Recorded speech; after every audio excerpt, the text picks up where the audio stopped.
Hey everyone, this is the Black Manga Critic, and I'm here with a review of Boku no Hero Chapter 155.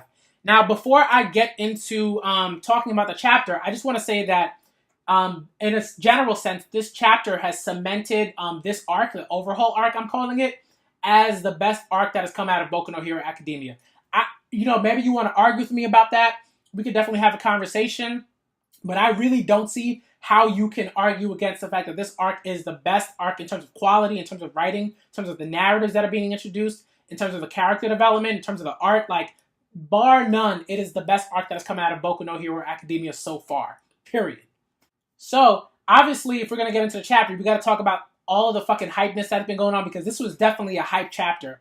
I said in the last video that the chapter 154, for whatever reason, I didn't feel the hype that other people felt. That's not to say that I don't think that this was a hype chapter, because it had like the qualities of a hype chapter, right? Like that. That's neither here nor there. And nor am I saying that you can't feel hype because of like a particular chapter or anything like that.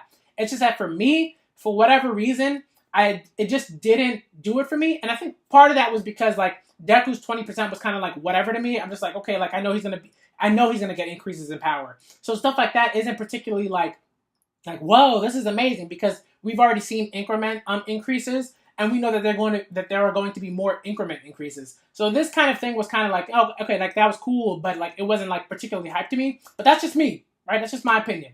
So to get into chapter 155, we go into four things that happen in the chapter, right? Like first, Deku versus Overhaul, Mirio and Eri and Eddie's interaction, Eraserhead and Chronos, I believe, like their interaction, and that last panel, right, which is like the heroes coming in, like saving the day in the nick of time. So I'm only going to talk about three of those things because I don't really care too much about the Eraserhead thing. I think that's interesting, and it does have a lot to do with like how the story is going to move forward. I understand that, but I don't really care about that because I'm not into like making like crazy like cockamamie theories and stuff like that and everything. So we're going to talk about the three things. So the first thing that we got to talk about is Deku versus Overhaul, right? And the thing that I love about this battle is that it just goes to show you that, like I said, if you are a hero, in particular situations, that can either be extremely helpful or extremely harmful. In this situation with Deku versus Overhaul, it is extremely harmful. Why? Because as a hero, he goes in, he rushes in, he's trying to save the day, he's overextending himself, and this is like a flaw. Like this is like often fatal, right? This is an often fatal flaw that heroes have. They go in, they rush a day, they overextend themselves, and usually like in like, right, if you're looking at like Golden Age comics and Silver Age comics, stuff like that, right? Heroes tend to save the day in that sense. If we're talking about Marvel, DC, but mainly DC, right? In Golden and Silver Age stuff, heroes tend to save the day regardless of what happens, right? They don't really have to deal with their own mortality in that way. And so it's just really, really, really interesting how Horikoshi, again, is like commenting on those Western sort of comic book tropes, right? When we look at this battle, this is like a direct sort of antithesis to what's going on with Western Golden Age and Silver Age comic books tropes, right? So if we're looking at Deku versus Overhaul and the fact that Midoriya is losing, right? He's losing this battle. Like I don't know how anyone could see that he was going to win this battle by one-on-one, because it wouldn't have made sense, right? Deku does not have nearly as much battle experience as Chisaki.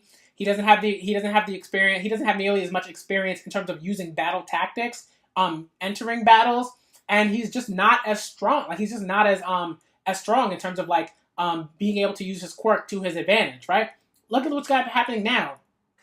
Deku immediately understood that if he didn't overextend himself, he was going to get his ass whooped by Overhaul. And even while he is overextending himself now, he's still getting his ass whooped by Overhaul. So that's another thing. That's one of the things that I love that Horikoshi is doing. Horikoshi is very much saying like, maybe you could do this in a Golden Age or Silver Age comic book, and maybe even a Bronze Age comic book, and like survive, but more so Golden and Silver Age, right? But in here, in this comic booky Western style, like it's a mixture of Western Indian styles, but in this sort of comic book sort of world, in Horikoshi's world, doesn't work like that. There's a more realistic way that things sort of play out and I appreciate that. And this battle really encapsulates just how much Horikoshi is really trying to comment on what it means to be a hero in this particular world, that is Boku no Hero Academia, right? So if we're going to sort of shift into the last panel, the reason that I want to shift into the last panel is because that also, again, right, is directly ties into the battle, right? And the fact that, like, if for three reasons, right? One, because Night Eye didn't predict it, right? So we understand that Night Eye's abilities have limits, and I think in a lot of ways, Horikoshi is commenting on individuals who believe in, like, in a sort of like omniscient kind of an omnipotent sort of like probably omniscient, just omniscient, like view of what fate is, and the fact that fate exists, and that fate is only can only be viewed in one sort of way, right? And Night Eye seems to have like done that, because Night Eye is sort of like continuously resigning himself to fate and resigning others to fate.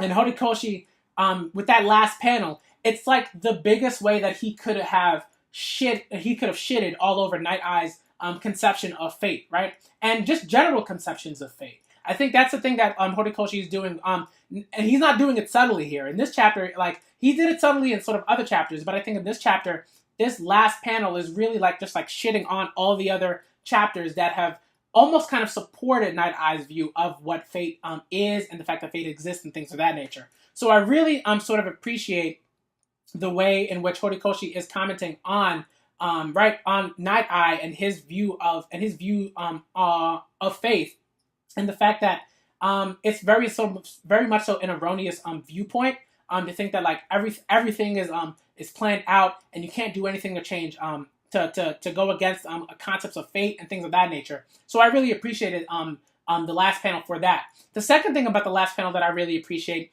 is that, again, it really sort of comments on, like, the hero trope, right? Because Horikoshi is at once commenting on the hero trope with Deku versus Overhaul, but he also makes sure that, like, he's very much so connected to that, right? And one of the biggest tropes of what it means to be a hero, in fact, very much so in the comic book sense, right? And in the manga shonen manga sense too, is that heroes come in just in the nick of time. This is a shonen trope. This is the golden age, silver age like trope. So even and this is still something that happens to this day in, like, contemporary comic books, right?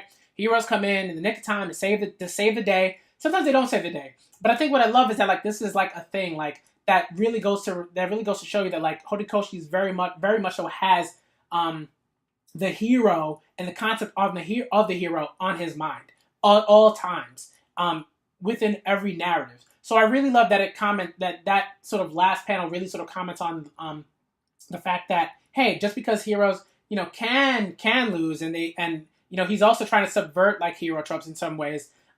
He also is sort of trying to uplift and sort of maintain other tropes that come with the Silver Age, Golden Age, Western superhero, and battle shonen manga tropes, right? So if we're going to go into the third thing that I love about the last panel, it's that it reintroduces Ochako and Suyu to us, or Suya. I can't remember her name, but I feel like it's Suyu, right?